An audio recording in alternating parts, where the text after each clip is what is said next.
अस्सलाम वालेकुम व्यूअर्स, कैसे हैं आप? उम्मीद करती हूँ खैरियत से होंगे। MGT 503 की लेक्चर सीरीज़ का आज 38वां लेक्चर है, जो है बिहेवियरल और सिचुएशनल मॉडल्स ऑफ लीडरशिप। ठीक है, तो आज का ये लेक्चर मैं आपको बता दूँ, थोड़ा इसमें टॉपिक्स जो हैं वो थोड़े ज़्यादा होंगे, लेकिन बहुत इंपॉर्टेंट है और आपने समझना ज़रूर है इसको। ठीक है, अच्छे से समझने की कोशिश करनी है। अब मैं पूरी ट्राई करूँगी कि मैं आसान से आसान लफ्ज़ों में आपको समझा सकूँगी। तो हमने इसमें दो मॉडल्स देखने हैं, एक बिहेवियरल मॉडल देखना है और एक सिचुएशनल देखना है।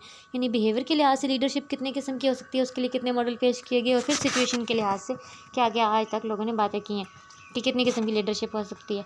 तो सबसे पहले जो है वो बिहेवियर स्टडी, अगर हम देखें बिहेवियरल लिहाज से जो मॉडल पेश किए गए, उसमें मेन जो है वो 4 लीडरशिप के स्टाइल्स बयान किए गए। यूनिवर्सिटी ऑफ लॉवा स्टडीज़ में जो है वो कर्ट लेविन और उनके दोस्तों ने जो है वो स्टडीज़ की और इन्होंने स्टाइल पेश किए 3: ऑटोक्रेटिक, डेमोक्रेटिक और लेसिस फेयर। ठीक है, फिर उसके बाद ओहियो स्टेट्स स्टडीज़ हुई। इन्होंने 2 इंपॉर्टेंट डायमेंशंस दी लीडर्स बिहेवियर में, एक है इनिशिएटिंग स्ट्रक्चर और दूसरा है कंसिडरेशन। फिर यूनिवर्सिटी ऑफ मिचिगन स्टडीज़ में 2 और डायमेंशंस लीडरशिप की गई, एक थी एम्प्लॉयर ओरिएंटेड और एक है प्रोडक्शन ओरिएंटेड। और फिर एक मैनेजरियल ग्रिड ने 2 डायमेंशनल ग्रिड पेश की। उसमें ये था कि एक कंसर्न फॉर पीपल, दूसरा कंसर्न फॉर प्रोडक्शन जो है वो प्रोडक्शन। अब हम इनको एक एक करके सबको देखेंगे। ठीक है, कि अब ये बिहेवियरल में हमने 4 चीज़ें पढ़ी, अब इन चारों को हमने देखना है। तो सबसे पहले जो है वो कर्ट लेविन ने जो यूनिवर्सिटी ऑफ लवा में रिसर्च की थी, तो उन्होंने जो 3 टाइप्स निकाली लीडरशिप बिहेवियर के लिहाज से उसके स्टाइल की, वो 3। ऑटोक्रेटिक में क्या होता है कि unilateral decision, unilateral decision, dictate work methods, limited work knowledge about goals to just next step to perform and some time give feedback that is punitive. यानी ऑटोक्रेटिक ये होता है कि लीडर क्या करता है कि खुद डिसीजन लेता है, यानी यूनिलेटरल डिसीजन है, खुद डिसीजन लिया है, खुद मेथड सारे डिक्टेट कर रहा है, मेथड वर्क के वो खुद बता रहा है। लिमिटेड वर्कर नॉलेज है उसके पास, वर्कर्स को गोल्स के बारे में ज़्यादा नॉलेज नहीं है। ठीक है, वर्कर्स के पास लिमिटेड नॉलेज है गोल्स के बारे में, उन्हें बस ये पता है कि हमें अगला स्टेप क्या करना है, इससे ज़्यादा वर्कर्स को कुछ नहीं पता, इससे ज़्यादा इन्वॉल्व नहीं है वर्कर्स में। ठीक है, और क्या करता है जो मैनेजर है वो फीडबैक भी ऐसा ही देता है जो इसकी मतलब इतनी नहीं, मतलब जो असरअंदाज नहीं होता। फिर उसके बाद है डेमोक्रेटिक लीडरशिप ये है कि वो ग्रुप डिसीजन मेकिंग करता है, कि ग्रुप में उन्हें इन्वॉल्व करता है। उसके बाद let the group determine work methods, और ग्रुप पे छोड़ देता है कि गोल्स ये हैं, मैंने आपको बता दिया, डिसीजन मेकिंग हो गई है, अब आप बताएं कि इसको अचीव करने के लिए कौन कौन सा वर्क मेथड होना चाहिए, यानी उन पे छोड़ता है कि वो बताएं। ठीक है, फिर उसके बाद मेक ओवरऑल गोल्स नन, सबको गोल्स का पता होता है। और उसके बाद फीडबैक देता है, और फीडबैक को वो अपॉर्चुनिटी के तौर पे यूज़ करता है अपनी कोचिंग के लिए, यानी जितना फीडबैक आएगा उससे उनकी कोचिंग होगी। उसके बाद है लेसिस फेयर लीडरशिप में ये होता है कि जनरली पूरी जो फ्रीडम कंप्लीट ग्रुप को दे दी जाती है, खुद ही फैसले करते हैं, खुद ही सब कुछ बस प्रोवाइड कर देता है, ये नेसेसरी मटेरियल प्रोवाइड कर देता है, और जस्ट क्वेश्चन कोई पूछे तो आंसर कर देता है, और फीडबैक भी नहीं देता है। तो ये 3 किस्म की लीडरशिप के स्टाइल बिहेवियर के लिहाज से इन्होंने दिए। अभी जो रिसर्च की गई 3 स्टाइल्स, इनका जो कंक्लूजन निकला, जो नतीजा निकला, वो ये क्या था कि जो आखिरी है लेसिस फेयर, ये तो बिल्कुल इनफेक्टिव था, यानी ये बिल्कुल सही नहीं था। फिर उसके बाद जो इफेक्टिवनेस ऑटोक्रेटिक और डेमोक्रेटिक की ये मुख्तलिफ थी, लेकिन फिर भी वो कहते हैं सेटिस्फेक्शन लेवल के लिहाज से ये देखा गया जो डेमोक्रेटिकली लेड ग्रुप्स थे वो ज़्यादा सेटिस्फाइड थे। ठीक है, यानी अगर डेमोक्रेटिक लीडर जिनके थे ना वो ज़्यादा सेटिस्फाइड थे। फिर अब हम आगे मिचिगन स्टडीज़ पे जाते हैं। इन्होंने 2 किस्म की डायमेंशंस पेश की, एक एम्प्लॉय सेंटर्ड और एक जॉब सेंटर्ड। एम्प्लॉय सेंटर्ड ये होता है कि जिसमें मैनेजर का जो मेन अटेंशन होती है वो लोगों के बिहेवियर पे होती है, वो अपने जो है वो एसोसिएट्स जो होते हैं, सबऑर्डिनेट्स होते हैं, उनकी प्रॉब्लम्स का ख्याल रखता है, उनकी डेवलपमेंट के लिए काम करने की कोशिश करता है, कि मतलब उनकी मुश्किलें कम हो ताकि वो परफॉर्मेंस गोल उनका हाई हो सके, यानी उसकी जो सारे फोकस होता है वो लोगों पर होता है। ठीक है, और जॉब सेंटर्ड क्या होती है कि जिसमें लीडर जो है वो वर्क को डिवाइड करता है रूटीन टास्क में। ठीक है, फिर वर्क मेथड बता देता है कि जी ये काम है 4 दिनों में करना है, ये मेथड होगा, और क्लोजली सुपरवाइज करता है वर्कर्स को ये देखने के लिए कि जो प्रोडक्टिविटी क्या है, लोग मेथड को फॉलो कर रहे हैं या नहीं, यानी क्योंकि उसकी सारी अप्रोच जॉब सेंटर्ड होती है। ठीक है, तो अब इसकी जो इस स्टडी की जो आउटकम्स हैं वो भी मिक्स्ड थी। ठीक है, लेकिन फिर ये क्या है, कहा गया कि जो हाई प्रोड्यूसिंग थी वर्क यूनिट की वो उनकी थी जहाँ जिनको जॉब सेंटर सुपरवाइज किया गया था, यानी नतीजे के तौर पे ये देखा गया। फिर हम देखते हैं ओहियो स्टेट स्टडीज़ में जो यूनिवर्सिटी में ये एक डेवलप की गई क्वेश्चनरी टू मेजर लीडर्स, यानी एक बाकायदा लोगों से क्वेश्चंस किए गए, कह सकते हैं सर्वे किया गया कि लीडर्स बिहेवियर कैसा होना चाहिए, उस लीडर्स के बिहेवियर को कैसे मेजर किया जा सकता है। तो इन्होंने क्या किया कि 2 किस्म के बिहेवियर्स इन्होंने आइडेंटिफाई किए। एक था इनिशिएटिंग स्ट्रक्चर, यानी वो लम्हा जब एक लीडर डिफाइन कर रहा होता है अपना भी रोल और सामने वाले का भी रोल। ठीक है, और अपने उनको बता रहा होता है कि मतलब ये हमारा गोल है, ये मुझे अदा करना पड़ेगा किरदार, ये आपको अदा करना पड़ेगा, यानी वो लेवल जो इनिशिएटिंग अभी लेवल है। स्ट्रक्चर अभी जो है इब्तिदा में दोनों को अपना रोल समझ में आ रहा है, ठीक है, अपना लेवल भी समझना और दूसरे को भी उसका लेवल समझाना कि मुझे क्या करना होगा, आपको क्या करना होगा इन गोल्स को अचीव करने के लिए। दूसरा है कंसिडरेशन। कंसिडरेशन में जब एक लीडर जो है वो म्यूचुअल ट्रस्ट बिल्ड कर लेता है अपने सबॉर्डिनेट्स के साथ, उनके आइडियाज़ की रिस्पेक्ट करता है, उनकी फीलिंग्स की तरफ अपना कंसर्न दिखाता है, यानी कि बाकायदा एक म्यूचुअल अंडरस्टैंडिंग पैदा हो जाती है। इनिशियल स्ट्रक्चर में वो सिर्फ अभी रोल अभी सोच रहा था प्ले कि मुझे क्या करना पड़ेगा, सामने वाले को क्या करना पड़ेगा। कंसिडरेशन में अब वो बिल्ड हो चुकी है। यानी वो कहता है कि दो किस्म के लेवल्स होते हैं। कहते हैं कि अगर हम लॉवा और मिचिगन स्टडीज़ को जो है वो कंट्रास्ट करें तो दो बिहेवियर जो हैं वो इंडिपेंडेंट वेरिएबल्स हैं दोनों में, ठीक है, सेपरेट हैं दोनों चीज़ें। वो कहते हैं कि लीडर जो है हाई है इनिशिएटिंग स्ट्रक्चर में और कंसिडरेशन में भी, तो वो मोस्ट इफेक्टिव होगा, ठीक है, most effective. But further research indicated that such generalization is too simplistic. कहते हैं लेकिन ये रिसर्च बहुत सिंपल थी, इसमें बहुत ज़्यादा नहीं पता चल सकता कि हम मेजर कर सकते हैं नहीं। मतलब बात ये थी कि जिसमें ये दोनों चीज़ें हैं वो इफेक्टिव तो है लीडर, ये तो समझ में आ गया, लेकिन वो कहते हैं कि किस तरह पता चलेगा कि कौन कंसिडरेशन के किस लेवल पे है या इनिशिएटिव कौन कितना है, मतलब कि मेजर नहीं हो सकता।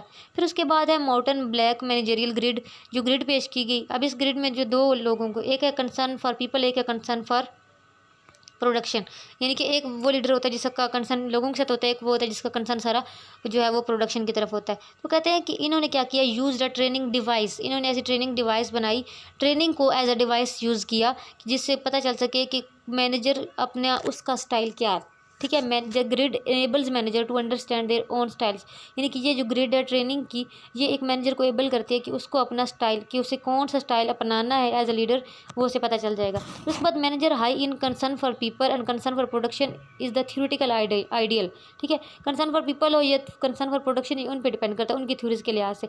लेकिन इस जो रिसर्च ये की गई है इसमें जो है वो मेल या फीमेल को अलग अलग नहीं किया गया, उनके लिहाज से स्टेरियो नहीं बनाए गए, स्नैरियो नहीं बनाए गए। मोस्टली स्टडीज़ जो है वो मेल और फीमेल को एक जैसा समझा गया, यानी इसमें कोई ये डिफ्रेंशिएशन नहीं की गई। वो कहते हैं कि दोनों की leadership style, interpersonal task, behaviour एक जैसा ही होता है, तो उन्होंने इसमें कोई डिफ्रेंशिएशन नहीं की थी।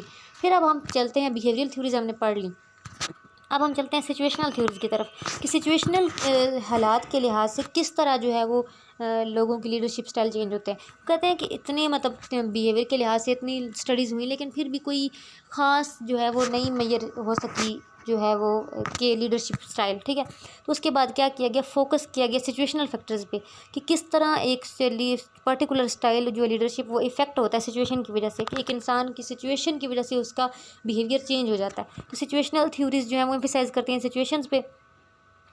अब फिल्डर्स ने कॉन्टिजेंसी मॉडल पेश किया, जिसमें ये situational approach originally developed by the Fred Fiedler and associates, इन्होंने जो है ओरिजिनली डेवलप की थी ये फ्रेड फिल्डर ने और उसके एसोसिएट्स ने। सिचुएशनल अप्रोच थी इन सिचुएशंस के लिहाज से। अब इन्होंने क्या किया कि वो कहते हैं कि एक लीडर की LPC ऑफ ओरिएंटेशन ही जो है वो उसकी पर्सनैलिटी होती है, बताती है, मेजर करती है कि वो जो है वो किस हद तक जो है वो उसकी लीडरशिप स्टाइल चल रहा है। अब LPC क्या होती है कि लीस्ट प्रेफर्ड कोवर्कर, कि वो कम अज़ कम अपने कोवर्कर को कितना प्रेफर करता है, यानी वो स्केल, इस स्केल से पता चलता है। वो कहते हैं the LPC scale is a 1 to 8 rating by the leader of the person with whom the leader can work least well. वो कहते हैं कि 8 ग्रेड बना दिए गए, इस स्केल में 8 ग्रेड बना दिए गए, यानी 1 से लेकर 8 तक पता चलता है कि फलां इंसान के साथ कितना जो एक लीडर जो है वो है प्रेफर करता है, उसको कितना करता है, यानी 8 लेवल बना दिए गए। वो कहते हैं जो स्केल्स बनाई गई, कंट्रोवर्सी तो थी, मतलब कि कितना, मतलब हम इससे ये भी हो सकता है कि अच्छा फ़लाँ मुझसे ज़्यादा है, फ़लाँ मुझसे ज़्यादा, कंट्रोवर्सी तो हो सकती थी, लेकिन ये इसलिए नहीं बनाया गया था, इसमें इंटरप्रेट करने के लिए किया गया था कि मतलब पता तो चले कि कितना। कहते हैं कि जो low LPC leaders and describe करते हैं वो कहते हैं लीस्ट प्रेफर्ड को works in relatively negative terms, ठीक है, और वो टास्क मोटिवेटेड ज़्यादा होते हैं, यानी जिनकी LPC लीडर की मतलब LPC कम होती है, यानी कि वो जो लो प्रेफर करते हैं अपने को वर्कर्स को, तो वो क्या नेगेटिव टर्म्स में चले जाते हैं और क्या वो ज़्यादा टास्क मोटिवेटेड होते हैं, उनका फोकस टास्क पे होता है। और जो हाई LPC लीडर्स होते हैं वो डिस्क्राइब करते हैं कि उनकी जो है वो कोवर्स के साथ रिलेटिवली उनका रिलेटिव पॉजिटिव है, और उसके बाद उनका जो मोस्टली कंसनट्रेट होता है वो पीपल मोटिवेटेड होता है, ठीक है। तो ये इन्होंने LPC ओरिएंटेशन पेश की। उसके बाद आगे चलते हैं कि कहते हैं कि leadership style should be matched with situation, कि जो लो LPC है do best in situations to either high favourability और एक्सट्रीमली लो फेवरेबिलिटी, यानी कि मतलब अब ये भी है जो अगर बंदा लो रखे कोवर्स के साथ अपनी जो है वो प्रेफरेंस, तो इससे ये होता है कि फेवरेबिलिटी और जो एक्सट्रीम फेवरेबिलिटी होती है इन सब चीज़ों से बचा जा सकता है कि आप अपने वक्त काम पे फोकस करो ना, तो इस चीज़ से ये होता है। और high favourability do best situation to moderate for favourability, लेकिन ऐसी सिचुएशन जहाँ पे आपको फेवरेट होना है तो वहाँ पे आप हाई LPC रख लो। तो कहते हैं डिपेंड करता है सिचुएशन पे, बात वही है क्योंकि ये सिचुएशन की थ्योरी थी तो सिचुएशन पे डिपेंड करता है कि आपको क्या रखना है। फिर उसके बाद है normative leadership model. Normative leadership model में ये था कि इंपॉर्टेंट सिचुएशनल फैक्टर्स इसमें बयान किए गए कि जो इफेक्ट करते हैं कि इंसान को किस हद तक जो है वो सबऑर्डिनेट्स को इन्वॉल्व करना चाहिए अपने साथ डिसीजन मेकिंग में। इन्होंने 5 टाइप्स बताई मैनेजमेंट मेथड की कि किस तरह प्रॉब्लम सॉल्व की जाती हैं। सबसे पहले ऑटोक्रेटिक 1, इसमें यह है कि आप खुद प्रॉब्लम सॉल्व करोगे, डिसीजन करोगे, ठीक है, आपके पास जितनी इन्फॉर्मेशन है, टोटल ऑटोक्रेटिक है। दूसरा ऑटोक्रेटिक 2 कि आप जो है वो अपने डिसीजन के बारे में जो इन्फॉर्मेशन है वो अपने सबऑर्डिनेट से लेंगे लेकिन उनको इन्वॉल्व नहीं करेंगे डिसीजन में और डिसीजन खुद बनाएंगे। फिर है थोड़ा कंसल्टेटिव पार्ट 1, इसमें ये होगा कि आप अपनी प्रॉब्लम जो है वो रिलेटिव उस प्रॉब्लम के रिलेटेड जितने आपके पास सबऑर्डिनेट्स हैं, यानी सबसे नहीं आप शेयर करोगे, इंडिविजुअली सिर्फ उन सबऑर्डिनेट्स से आप अपनी प्रॉब्लम शेयर करोगे जो उस प्रॉब्लम से रिलेट करते हैं, ठीक है। उसके बाद आप जो है वो डिसीजन बनाएंगे, लेकिन ज़रूरी नहीं है कि सब ऑर्डिनेट्स उसमें इन्फ्लुएंस हो रहे हो या ना हो रहे हो, ये डिपेंड करता है। आपको उनकी बात अच्छी लगी है तो आप उनकी बात को शामिल कर लें डिसीजन में, नहीं अच्छी लगी तो ना करें, ठीक है। फिर उसके बाद कंसल्टेटिव पार्ट 2, इसमें यह है कि आप आइडियाज़ और सजेशंस लेते हैं सब ऑर्डिनेट्स से, यानी ग्रुप सेशन होता है, आप उनसे लेते हैं लेकिन डिसीजन खुद बनाते हैं, यानी सबको बुलाया, प्रॉब्लम बताई, सजेशंस उनसे ली, लेकिन डिसीजन आखिर में खुद किया। फिर आखिरी है कि ग्रुप कि you share the problem with subordinates as a group, के प्रॉब्लम शेयर की और coordinate their efforts to division a solution, और उनकी फिर कोऑर्डिनेशन भी हो, उनकी एफर्ट्स की कोऑर्डिनेशन हो सोल्यूशन को डिवाइस करने में, सोल्यूशन को हल जो है मसाइल को हल करने में। तो ये इन्होंने जो है वो एक नॉर्मेटिव मॉडल पेश किया।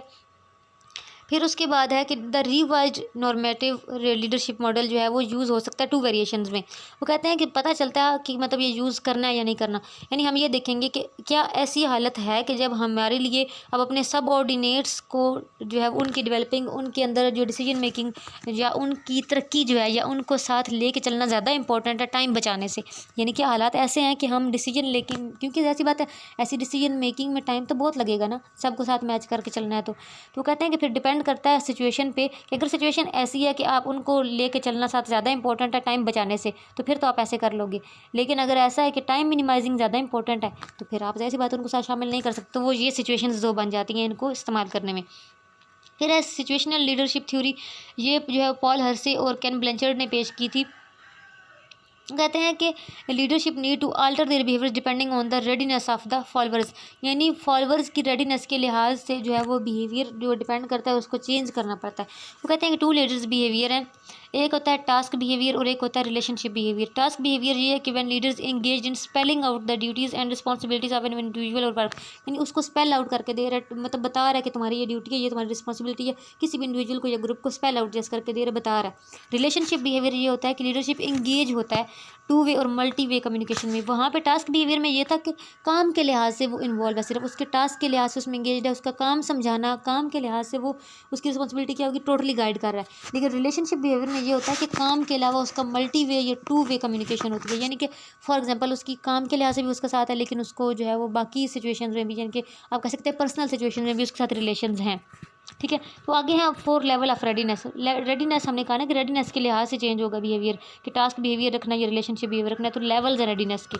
4 लेवल्स हैं। सबसे पहले है टेलिंग लेवल, वो होती है कि जब बिल्कुल रेडीनेस लो होती है, आपका फॉलोअर्स बिल्कुल इस काबिल भी नहीं है और इसके उस विलिंग भी नहीं है, वो बहुत इनसिक्योर है, वो आपसे रिस्पॉन्सिबिलिटी आप जो टास्क की देना चाह रहे हो वो नहीं लेगा, ठीक है, क्योंकि वो लेने के काबिल भी नहीं है, उसमें हिम्मत भी नहीं है और वो इनसिक्योर भी बहुत ज़्यादा है, ठीक है। तब जस्ट क्या है टेलिंग, आप उसको जस्ट बताओगे, काम समझाओगे, बाकी उस पर है। फिर है सेलिंग जब लो होता है मॉडरेट रेडीनेस, लेकिन क्या है कि follower unable to take responsibility, able नहीं है बट विलिंग है, वो खुद को कॉन्फिडेंट फील कर रहा है, उसमें हिम्मत है लेकिन अभी वो एबल नहीं है, ठीक है, तब आप सेलिंग करोगे। उसके बाद है पार्टिसिपेटिंग ये है कि जब उसका रेडीनेस थोड़ी हाई हो जाएगी, यानी फॉलोअर एबल है रिस्पॉन्सिबिलिटी लेने के काबिल वो है लेकिन अभी तक अनविलिंग है, इनसिक्योर फील कर रहा है, यानी वो आप उसे काम दे रहे हो, ठीक है, उसे पता है कि मैं इस काबिल हूँ लेकिन वो लेने से झिझक रहा है क्योंकि वो अभी अनविलिंग है, राज़ी नहीं है दिल से, ठीक है, अनसिक्योर फील कर रहा है अभी तक। और आखिरी चीज़ है डेलीगेटिंग, यानी ये डेलीगेटिंग तब होती है जब आप टोटली डेलीगेट कर देती हो, टोटली पावर इसे दे देती हो, जब आपको पता है कि मेरा फॉलोअर एबल भी है, विलिंग भी है, कॉन्फिडेंट भी है, उसे पता है कि ये अप्रोप्रिएट रिस्पॉन्सिबिलिटी मैं ले सकता हूँ, ठीक है, तब आप क्या कर देते हो डेलीगेट कर देते हो टोटल। टेलिंग होता है सिर्फ बता देना, सेलिंग होता है बेचना, पार्टिसिपेटिंग होता है साथ मिला लेना, और डेलीगेटिंग होता है टोटली उसी को डेलीगेट कर देना। तो ये 4 लेवल्स हैं, यानी ये देखा जाएगा कि आपने कौन सा बिहेवियर रखना है कब, जब आपके फॉलोअर्स का जो लेवल होगा उस हिसाब से। कहते हैं leadership should help increase the task relatedness behaviour to the followers as quickly as feasible by adjusting their own leadership styles. यानी कि टास्क रिलेटेड रेडीनेस जो है फॉलोअर्स के साथ जो है वो रहनी चाहिए, इसलिए लीडरशिप स्टाइल जो है ज़्यादा आसानी से एडजस्ट हो जाता है, ठीक है, टास्क ओरिएंटेड रहे तो। उसके बाद the studies have found the situational theory of leadership particularly effective the newly hired employees and employees new jobs. यानी इस थ्योरी को पेश करने से ही पता चला कि लीडरशिप जो है वो हालात के साथ चेंज हो सकती है। स्पेशली ये थ्योरी काम आई जो न्यू हायर होते हैं एम्प्लॉयज़ और जो न्यू जॉब पे आते हैं। अब उनके लिए शुरू में आप टेलिंग रखोगे, सेलिंग रखोगे, पार्टिसिपेशन और देन डेलीगेशन, यानी कि आहिस्ता आहिस्ता ये काम चलता है। फिर रिसेंट एनालिसिस जो किया गया उसने इस जो रिसर्च हुई है, जो फिल्डर की ओरिजिनल रिसर्च हुई, इसको बहुत किया क्या कह सकते हैं, इसने बहुत ट्रेंड किया, ठीक है, क्योंकि ये मॉडल जो है वो बहुत ज़्यादा यूज़ हुआ कि इसमें ऐसे फैक्टर्स बयान किए गए कि वाकई ऐसा होता है, ठीक है, तो इसको बहुत ज़्यादा एडमायर किया गया। फिर उसके बाद है पाथ गोल थ्योरी। पाथ गोल थ्योरी में ये कि लीडरशिप अटैम्प्ट करता है, एक्सप्लेन करता है इस चीज़ को कि मोटिवेट करना, उसने पाथ और गोल सेट करके देगा, यानी गोल भी सेट किया, पाथ भी बताएगा, तो पाथ गोल स्टोरी थ्योरी है इसमें कि आप जो है वो थ्योरी, इसको इसका नाम मिला उस फोकस से कि किस तरह एक लीडर इन्फ्लुएंस करेगा, एक रास्ते पे बताएगा एक सबऑर्डिनेट को कि ये गोल है, ठीक है, और ये पॉसिबल रास्ते हैं इस गोल को अचीव करने के, ठीक है। अब गोल्स जो हैं वो पर्सनल भी हो सकते हैं और वर्क भी हो सकते हैं। वर्क गोल तो वो है जो आपने उसे बताया, पर्सनल गोल भी तो उसके हैं ना, कि मतलब वो चाहता है कि मुझे प्रमोशन मिले, मेरी रिस्पेक्ट हो, तो ये सारी यानी दोनों किस्म के गोल्स अचीव करने के लिए आप उसको पॉसिबल पाथ्स बता दोगे, बस उसने आगे से सिलेक्ट कौन सा करना है ये फिर उस पर डिपेंड करता है। आप जितना मोटिवेट करोगे किसी रास्ते के लिए वो फिर उसके लिहाज से होगा। फिर उसको कहते हैं कि 4 major leader behaviours can be used to effect subordinate perceptions of paths and goals. यानी उनकी परसेप्शन जो है पाथ्स या गोल्स के लिहाज से उनको चेंज करने के लिए, उनको इफेक्ट करने के लिए 4 लीडरशिप बिहेवियर हो सकते हैं। एक होता है डायरेक्टिव, यानी आप उनको लीड कर रहे हो, डायरेक्ट कर रहे हो, उनको बता रहे हो कि ये काम है, मैं आपसे ये एक्सपेक्ट करता हूँ, काम का ये मेथड है, काम का शेड्यूल बना के दे दोगे, सब कुछ इवेल्युएट कर दोगे, स्टैंडर्ड्स वगैरह सब कुछ आप डायरेक्ट कर रहे हो, उसकी रहनुमाई कर रहे हो। दूसरी चीज़ है स्पॉटिंग बिहेवियर। स्पॉटिंग बिहेवियर ये होता है कि आप कंसर्न दिखाओगे उसके स्टेटस के लिए, उसकी नीड और सबऑर्डिनेट्स की नीड्स का ख्याल रखोगे और काम को उसके लिए प्लेजेंट बनाने की कोशिश करोगे, ठीक है, उसके साथ फ्रेंडली अप्रोचेबल रहोगे कि जब वो चाहे, जब उसको हेल्प की ज़रूरत हो तो आप तक पहुंच सके, यानी इतना ऐसा फ्रेंडली माहौल हो कि वो आपसे बात कर सके, सपोर्टिव माहौल, ठीक है। तीसरा है पार्टिसिपेटिव, यानी कि आप खुद जो है वो कंसल्ट करोगे सबऑर्डिनेट से, इनकरेज करोगे उसके सजेशंस को, यानी वो सजेशन दे, ठीक है, उसके आइडियाज़ को जो है वो आप कंसिडर करोगे, केयरफुली कंसिडर करोगे, इंपॉर्टेंस दोगे जब आप डिसीजन दे कर रहे होगे। और चौथी है अचीवमेंट ओरिएंटेड बिहेवियर की, जब सेटिंग गोल्स या चैलेंजिंग गोल्स के आप चैलेंजिंग गोल्स बनाएं, एक्सपेक्ट करें अपने सबऑर्डिनेट से कि वो हाई लेवल की परफॉर्मेंस दे, यानी ये तब होता है कि जब हाई लेवल के आप सामने वाले को समझते हो, सामने वाला एग्री है, ठीक है, तो हाई लेवल का कॉन्फिडेंस हो आपको अपने सबऑर्डिनेट्स पे, तो फिर वो अचीवमेंट ओरिएंटेड होता है, क्योंकि अब आपको हर किस्म का भरोसा है, तो आप उसको हाई चैलेंजिंग गोल दोगे, एक्सपेक्ट करोगे कि वो अपना हाई लेवल दे और आपको जो है वो कन्वे करोगे कॉन्फिडेंस का भी नेक्स्ट लेवल। कहते हैं कि सिचुएशनल जो फैक्टर्स अब हमने इतने सारे देखे हैं, तो मतलब ये इनमें से फिर कोई एक चूज़ करना होता है बिहेवियर लीडर को। सबऑर्डिनेट्स करेक्टरिस्टिक्स भी होती हैं कि आपको सबऑर्डिनेट्स की बहुत सी चीज़ें देख के बिहेवियर चूज़ करते हो, ठीक है, कि अब वो उसकी खसूसियात क्या हैं, उसकी स्किल्स क्या हैं, एबिलिटी क्या है, उसकी नीड्स क्या हैं, ठीक है। उसके अलावा आपको कॉन्टेक्स्ट करेक्टरिस्टिक्स भी देखनी होती हैं, यानी कि आपके हालात की भी, वर्क ग्रुप क्या है, हालात क्या हैं, ऑर्गेनाइजेशन की अथॉरिटी क्या है, सिस्टम क्या है, इस लिहाज से भी, यानी ये दोनों चीज़ें आपको देख के अपना वर्क बिहेवियर सेट करना होता है। तो कहते हैं कि एक्सपेक्टेंसी थ्योरी जो है leads appropriate leader behaviour and involves 3 steps. कहते हैं कि जो एक्सपेक्टेंसी थ्योरी है उसने जो लीडरशिप बिहेवियर बताया उसमें 3 स्टेप्स हैं। सब कहते हैं things in terms of elements use the expectancy to diagnose various situational factors.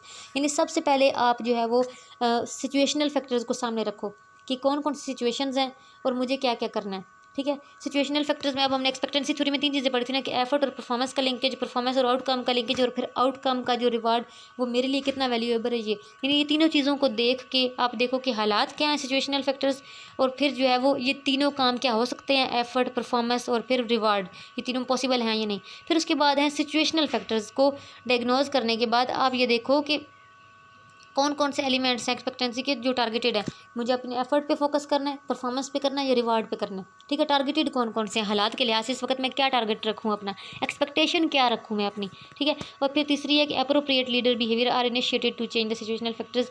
फिर एक अप्रोप्रिएट लीडर बिहेवियर जो है चेंज हो जाता है, शुरू हो जाता है सिचुएशनल फैक्टर्स के लिहाज से। सिचुएशनल फैक्टर्स आपको जब आपने देख लिए हैं, इनिशिएट कर लिए हैं, तब उसके बाद आप चेंज कर दोगे अपना बिहेवियर और उस लिहाज से आप उसको करोगे।